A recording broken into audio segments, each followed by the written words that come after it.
Avec Karim Couder. Karim, ce soir, ces Carcassonnais vous ont donné du fil à retordre. Ben, c'est ça, hein. Après, comme je disais à vos confrères du Progrès, Carcassonne sait recevoir, donc ils ont mis les petits plats dans les grands, comme d'hab. Perpignan l'année dernière, Pau l'année dernière, Agen, Bordeaux, Yonax, lors des grands rendez-vous, l'USC répond toujours présent, c'est clair. Bon. Justement, on a vu, on va dire, deux mi-temps quand même au visage différent. Premier mi-temps, vous a trouvé peut-être un peu emprunté le loup, peut-être un peu surpris par cet accueil carcassonnais. Et puis l'expérience lyonnaise a quand même porté ses fruits en seconde période. Surpris non, parce qu'on sait à quoi s'attendre. On arrive à Carcassonne, il y a ces deux extrêmes au niveau budget, rugby, classement et ambition, on va dire, sans vouloir faire injure à Carcassonne. Et donc du coup, voilà, comme je dis, ils ont su nous recevoir, ils ont mis les petits plats dans les grands.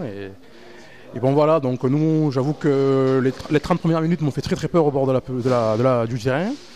Quand j'ai vu que chacun voulait sauver la patrie à 2 mètres de la ligne en fin de match, je me suis quand même posé cette question parce que c'est pas notre genre de jeu à nous. Justement, on est beaucoup plus dans le collectif, on est beaucoup plus solidaire qu'individualiste. Et donc on a remis un peu les choses à plat à la mi-temps et on a essayé de repartir comme il fallait après la seconde. Justement à la mi-temps, quelle a été la teneur du discours de Pierre Mignoni? Serein, calme, positif. Il n'a pas mis un mot plus haut que l'autre parce qu'il savait qu'on y était, mais juste qu'on n'était pas ensemble. C'est tout, il manquait plus le lien collectif. On s'est endormi les 20 premières minutes, c'est clair. Carcassonne a mis sa furia, ça on le sait. Et après non, le discours n'a pas été musclé à la mi-temps, si vous voulez savoir, mais c'est bien passé. Alors justement, le loup domine le championnat de la tête et des épaules, ça on ne va pas se cacher. Quel est le ressort sur lequel joue maintenant le staff pour vous essayer de tirer le meilleur de vous-même et vous amener à fournir toujours de grosses performances? On travaille sur quelle motivation, quel discours? Il n'y a pas de ressort, l'objectif est clair, on veut être champion, on veut monter. Pierre Mignoni est perfectionniste dans tous les sens, il nous inculque ces valeurs qu'il a eues lui en tant que joueur. Voilà, hein, donc lui il a connu Verne Cotter et Bernard Laporte.